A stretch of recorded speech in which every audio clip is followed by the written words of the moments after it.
Magandang umaga po sa lahat, mga kaibigan.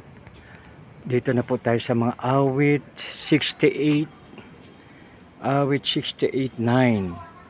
Dahil sa iyo, yaong ulan masagana ay pumatak, lupain mong natuyo, nanariwa at umunlad. Purihin nawa ang Diyos sa pagbasa ng kanyang salita. Tayo manalangin. Panginoon, maraming salamat po sa iyong kagandang loob sa bawat isa sa amin. Salamat, Panginoon, sa pangalan ni Jesus na aming Panginoon tagapagligtas. Amen and amen. Dito, mga kaibigan, sa ating binasa, dahil sa iyo yaong ulang masagana ay pumatak, lupain mong natuyo, nay nanariwa at umunlad.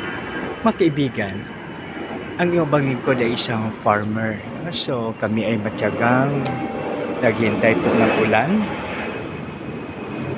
At pagkatapos na kami ay magtanim, matyagang maghintay upang gagapasin ang maitinanim na palay.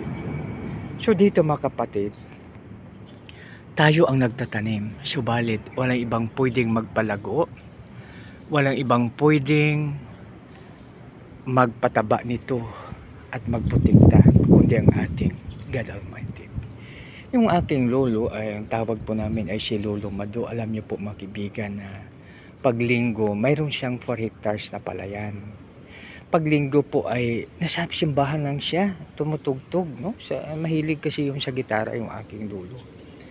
Napakagaling, no? Paglinggo, wala yan, hindi mo makikita sa farm.